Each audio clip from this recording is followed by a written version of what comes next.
मंगल भवन या मंगल हारी, उमा सहित जिहि जपत पुरारी। मुनि प्रभु कहु सो तत्व बखानी, जिहि विज्ञान मगन मुनि ज्ञानी। भगति ज्ञान विज्ञान विरागा, मुनि सब बरनहु सहित विभागा। औरऊ राम रहस्य अनेका, कहहु नाथ अति विमल विवेका।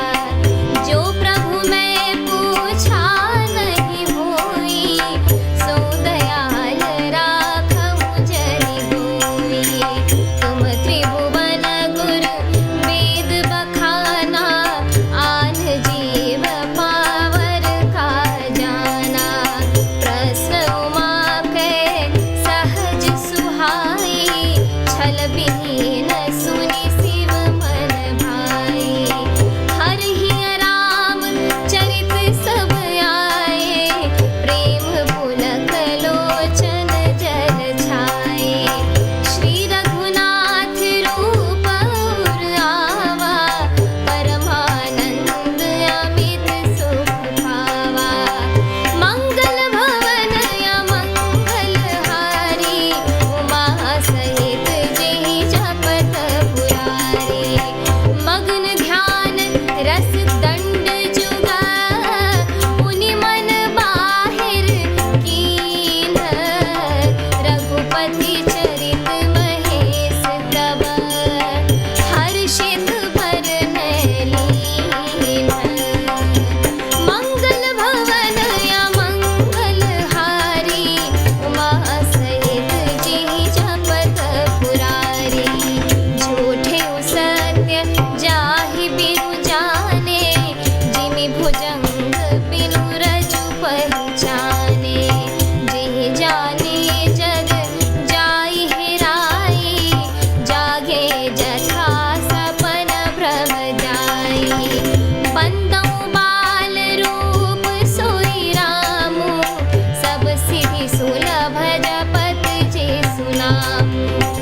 मंगल भवन या मंगल हारी, द्रवहु सो दशरथ अजिर बिहारी।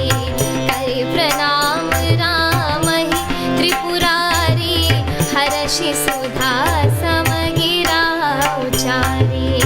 धन्य धन्य गिरिराज कुमारी, तुम समान नहीं को उपकारी।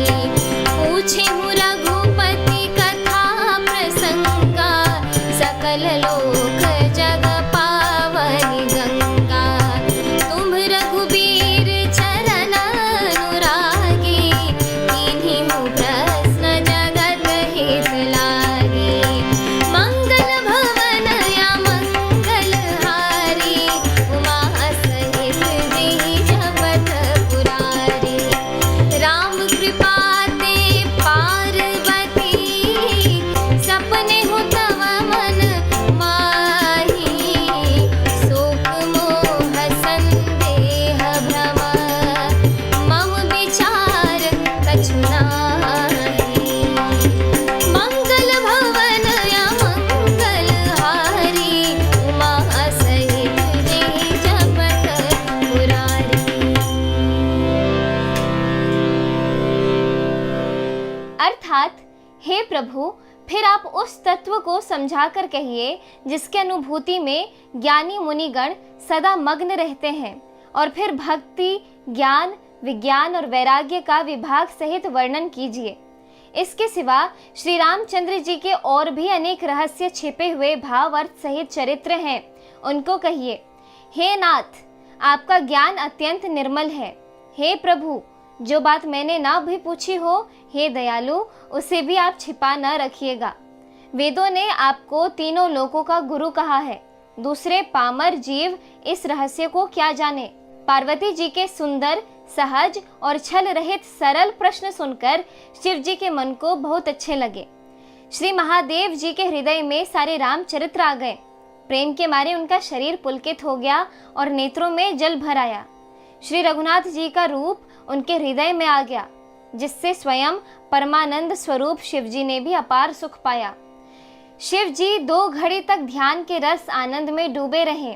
फिर उन्होंने मन को बाहर खींचा और तब वे प्रसन्न होकर श्री रघुनाथ जी का चरित्र वर्णन करने लगे, जिसके बिना जाने झूठ भी सत्य मालूम होता है, जैसे बिना पहचाने रस्सी में सांप का भ्रम हो जाता है, और जिसके जान लेने पर जगत का उसी तरह लोप हो जाता है, जैसे जागने पर स्वप्न का भ्रम जाता रहता है। मैं उन्हीं श्री रामचंद्र जी के बाल रूप की वंदना करता हूँ, जिनका नाम जपने से सब सिद्धियां सहज ही प्राप्त हो जाती हैं। मंगल के धाम, अमंगल के हरने वाले और श्री दशरथ जी के आंगन में खेलने वाले वे बाल रूप श्री रामचंद्र जी मुझ पर कृपा करें। त्रिपुरासुर का वध करने वाले शिव जी श्री रामचंद्र जी को प्रणाम करके आनंद में भर कर अमृत के समान वाणी बोलते हैं, हे गिरिराज कुमारी पार्वती, तुम धन्य हो, धन्य हो, तुम्हारे समान कोई उपकार नहीं है। जो तुमने श्री रघुनाथ जी की कथा का प्रसंग पूछा है, वो कथा समस्त लोगों के लिए जगत को पवित्र करने वाली गंगा जी के समान है। तुमने जगत के कल्याण के लिए ही प्रश्न पूछे हैं। तुम श्री रघुनाथ जी के चरणों में प्रेम रखने वाली हो। हे पार्वती, मेरे विचार में तो श्री राम जी की कृपा से तुम्हारे मन में स्वप्न में भी शोक, मोह, संदेह और भ्रम कुछ भी नहीं है। इस एपिसोड में इतना ही। आगे की कथा सुनने के लिए कृपया मेरे YouTube चैनल से जुड़े रहें। धन्यवाद।